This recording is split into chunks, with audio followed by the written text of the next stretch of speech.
Bismillahirrahmanirrahim. Assalamualaikum warahmatullahi wabarakatuh. Innal hamdalillah nahmaduhu wa nasta'inuhu wa nastahdi bihi wa nastaghfiruh. Wa na'udzu billahi min shururi anfusina wa min sayyiati a'malina. Man yahdihillahu fala mudilla lahu wa man yudlil fala hadiya lahu. Asyhadu an la ilaha illallah wahdahu la syarika lahu wa asyhadu anna Muhammadan 'abduhu wa rasuluh. Allahumma salli wa sallim ala sayyidina Muhammad wa ala alihi wa ashabihi wat tabi'in. ومن تبعهم بإحسان إلى يوم الدين.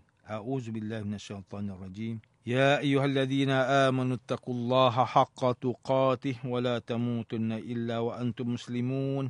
أما بعد. Yang berusaha Tuan Haji Ahmad Nazri Muhammad Yusof selaku penerbit rancangan tafsir Al-Quran dan seterusnya sidang pendengar yang dirahmati Allah Subhanahu wa taala. Alhamdulillah, syukur kepada Allah Subhanahu wa taala kita masih berada di bulan Ramadan yang penuh dengan keberkatan, bulan yang penuh dengan maghfirah, bulan yang penuh dengan rahmat Allah Subhanahu wa taala. Rasulullah sallallahu alaihi wasallam menyatakan dalam satu hadis, qala sallallahu alaihi wasallam, as-siyamu junnatun wa hisnun hasinun minan nar. Puasa diumpamakan sebagai junnah, iaitu perisai.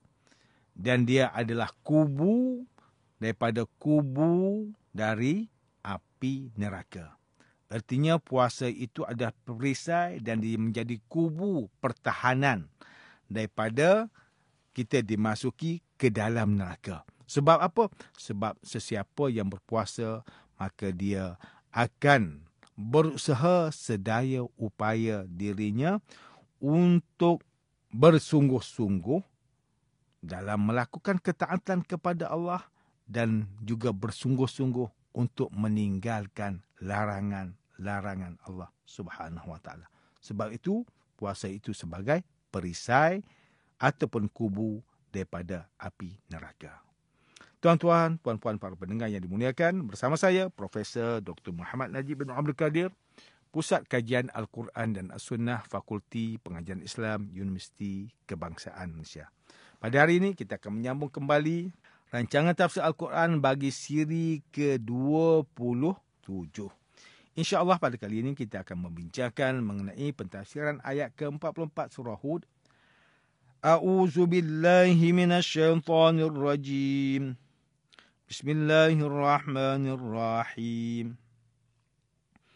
وَقِيلَ يَا أَرْضُ ابْلَعِي مَاءَكِ وَيَا سَمَاءُ أَقْلِعِي وَغِيضَ الْمَاءُ وَقُضِيَ الْأَمْرُ وَاسْتَوَتْ عَلَى الْجُودِيِّ وَقِيلَ بُعْدًا لِلْقَوْمِ الظَّالِمِينَ. Dan setelah binasanya kaum kafir itu diperintahkan kepada bumi dan langit dengan berkata, wahai bumi, telanlah airmu, dan wahai langit, berhentilah dari curahan hujanmu. Dan ketika itu surutlah air, serta terlaksanalah perintah Allah. Dan bahtera Nabi Nuh itu pun berhenti di atas gunung Judi. Serta diingatkan kepada kaum kafir umumnya bahawa kebinasaanlah akhirnya bagi orang yang zalim. Sidang pendengar yang dirahmati Allah, Profesor Dr. Muhammad Qureshi Shihab melalui kitabnya Tafsir Al-Misbah menyatakan bahawa perkataan Al-Judi dalam ayat ke-44 surah Hud ini merupakan nama sebuah gunung menurut kebanyakan ulama. Malah ada yang menyebut secara terperinci bahawa tempatnya adalah di Mosul atau Kufah di Iraq. Menurut Imam Sya'rawi, semua nama yang disebut dalam Al-Quran ini bukanlah tujuan utama dari perceritaan kisah sebegini. Hakikat yang dituntut adalah kita mengambil iktibar dari kaum terdahulu yang ingkar akan dakwah Nabi mereka. Kadang-kadang terdapat sebahagian manusia yang terlalu sibuk ingin mengkaji tentang keberadaan tempat-tempat yang dinamanya disebut di dalam Al-Quran, sehingga dia melupakan tujuan sebenar kisah itu diceritakan.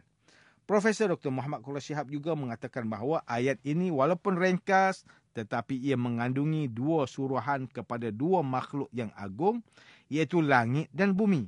dan mengandungi dua berita yang pasti serta doa dan kesimpulan. Begitulah ayat Al-Quran, walaupun sedikit kalimahnya, tetapi ia mengandungi makna yang sangat luas dan mendalam. Sidang pendengar yang dimuliakan, Profesor Dr. Muhammad Hasbi As-Siddiqi menulis kitabnya Tafsir An-Nur mentafsirkan ayat ke-4 surah Hud bahawa dalam keadaan bahtera sedang terapung, datanglah suatu suruhan yang kedengaran dari atas yang dihadapkan kepada bumi dan langit. Wahai bumi, telanlah airmu yang telah terpancar dari perutmu. Wahai langit, tahanlah hujanmu. Maka dalam sekejap mata, air meresap ke dalam tanah, dan ketetapan Allah untuk membinasakan semua orang yang zalim telah pun berlaku. Adapun bahtera itu, ia terkandas di atas bukit Al-Judi. Ketika itu terdengarlah suara yang mengatakan, kebinasaan dan kemusnahan adalah bagi kaum yang zalim. Manakala Ustaz Salahuddin Abdullah dan Ustaz Omar Khalid melalui kitab mereka Tafsir Mubin mentafsirkan ayat ke-4 surah Hud bahawa air yang membajiri bumi ketika itu sangat dahsyat.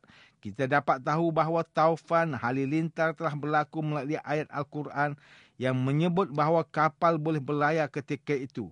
Air semakin lama semakin naik, dimulai dengan paras kaki bukit sehinggalah akhirnya menenggelamkan gunung Ganang. Manusia yang tidak naik ke kapal Nabi Nuh, mereka cuba berlindung dengan lari ke gunung yang tinggi. Tapi betapa sia-sianya usaha mereka, kerana akhirnya semuanya akan mati, tenggelam kecuali mereka yang menerima dakwah Nabi Nuh AS. Manakala Profesor Dr. Haji Abdul Malik bin Abdul Karim Amrullah atau lebih dikenali sebagai Hamka melalui kitabnya Tafsir Al-Azhar ketika mentafsirkan ayat ke-44 surah Hud mengatakan bahawa apabila Allah menyuruh bumi menelan airnya, maka bumi pun menelan air yang bergenang di atasnya. Demikian juga hujan mula berhenti mencurahkan hujan apabila Allah menyuruhnya berhenti. Selesailah segala perancangan Allah yang maha bijaksana. Apabila air sudah mula surut, kapal itu pun berlabuh di Al-Judi. Menurut Ad-Dhahak, Al-Judi adalah nama tempat yang berada di Mosul, Iraq sekarang. Tetapi kisah Nabi Nuh ini bukan saja diimani oleh kita, malah ia diimani oleh orang Yahudi dan Nasrani. Dan apabila mereka semua lakukan kajian, mereka dapati Al-Judi yang disebut ini berada di gugusan pergunungan Ararat yang berada di batas antara Turki dan Soviet Rusia. Apabila dicari bekas-bekas bahtera Nabi Nuh di situ, mereka dapati bahtera itu telah bertukar menjadi fosil kerana terlalu lama. Menurut Profesor Dr. Haji Abdul Malik bin Abdul Karim Amrullah, ayat Ibn Abbas radhiyallahu anhuma menyebut bahawa penumpang bahtera itu adalah seramai 80 orang dari kalangan lelaki dan perempuan. Mereka terapung di dalam kapal selama 150 hari. Manakala Qatadah pula mengatakan bahawa kapal mereka mula berlayar pada 10 Rejab. Lalu mereka terapung selama 150 hari dan mendarat pada 10 Muharram. Dan inilah hari yang dikenali sebagai hari Ashura. Ibnu Ajarir radhiyallahu rahimahullah ada meriwayatkan satu hadis marfu' yang menyebutkan bahawa kapal ini mendarat pada 10 Muharram dan digalakkan berpuasa pada hari itu. Hamka berkata, terdapat banyak riwayat yang menceritakan tentang situasi ketika berlakunya taufan Nabi Nuh ini. Tetapi bukanlah semua riwayat itu perlu diceritakan kerana kebanyakannya hanyalah cerita Israiliyat yang tidak wajib dipercayai dan tidak wajib diingkar. Para mufassir meriwayatkan kisah itu di dalam kitab tafsir mereka atas dasar amanah ilmu sahaja untuk mengumpulkan semua riwayat yang ada. Kemudian tugas orang terkemudian untuk mengkaji sama ada kisah itu ada asasnya dalam agama ataupun tidak. Cuma ada satu kisah yang menarik yang boleh kita ceritakan kerana ia adalah hadis dari Sayyidatina Aisyah radhiyallahu anha.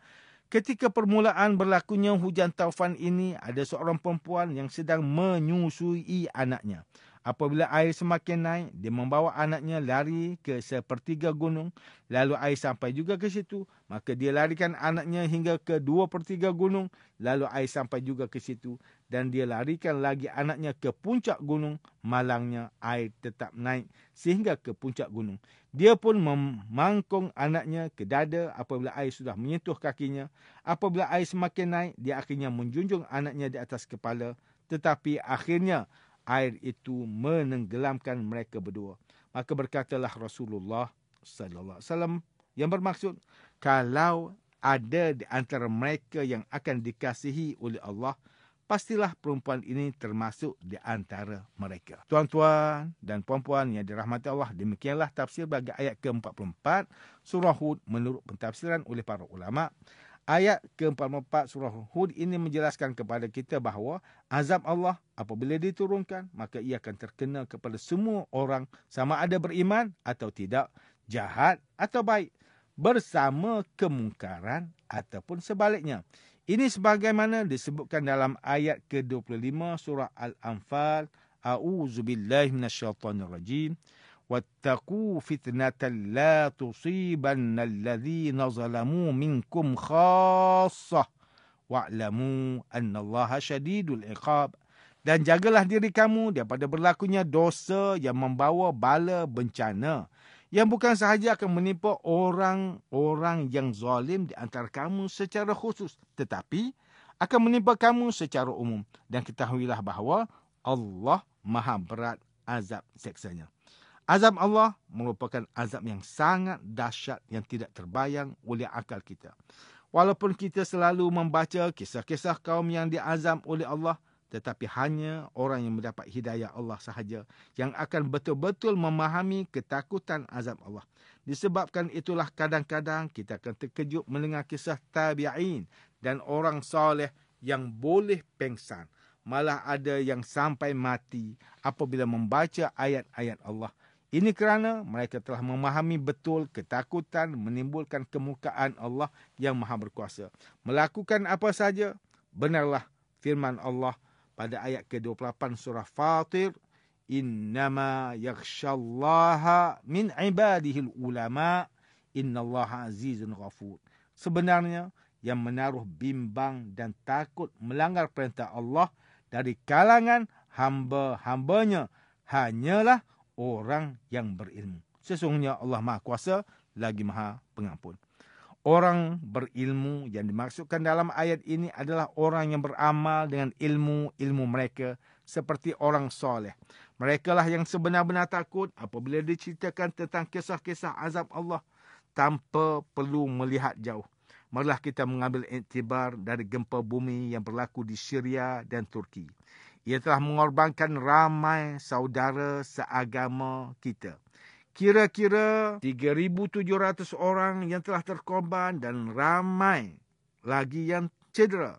Apabila kita membayangkan ujian yang mereka hadapi, sangat meruntuhkan hati ini. Ditambah pula dengan negara mereka yang sedang melalui musim sejuk, pasti akan membuatkan mereka lebih terkesan dengan ujian ini. Apabila kita merenung kejadian-kejadian seperti ini, membuatkan kita terfikir bagaimana pula halnya dengan hari kiamat kelak yang mana seluruh dunia akan hancur. Moga-moga Allah selamatkan kita dan saudara-saudara seagama kita di seluruh dunia dan menjauhkan kita dari fitnah kiamat. Sesungguhnya dialah sebaik-baik pelindung dan tempat berharap. Sidang pendengar yang dimuliakan, antara pengajaran yang boleh kita ambil daripada tafsir ke-44 surah Hud ini ialah, pertama, setiap Muslim hendaklah mengambil pengajaran bahawa azab Allah boleh turun pada bila-bila masa sahaja, dan apabila Allah menurunkan azabnya, azab itu tidak akan terkena kepada yang berdosa sahaja, tetapi semua orang di kawasan itu akan terkena. Kedua, umat Islam hendaklah sentiasa mengamalkan amar ma'ruf nahi munkar. Kerana kejahatan dan kezaliman tersebar bukan dengan sebab banyaknya orang jahat, tetapi kerana diamnya orang baik. Ketiga, sebagai Muslim yang beriman dengan Al-Quran, sentiasalah membaca kisah-kisah umat terdahulu yang dihancurkan kerana dosa-dosa dan keingkaran mereka kepada Nabi mereka. Moga-moga dengan banyak membaca kisah sebegitu akan melahirkan perasaan takut dan gerun kita kepada azab Allah Ta'ala. Sidang pendengar yang dirahmati Allah, sekian sahaja rancangan tafsir Al-Quran pada hari ini. Semoga kita semua mendapat manfaat daripada perbincangan ilmu ini. InsyaAllah, mudah-mudahan kita akan bertemu lagi pada siri rancangan tafsir Al-Quran yang akan datang. Wabillahi taufiq wal hidayah. Wassalamualaikum warahmatullahi wabarakatuh.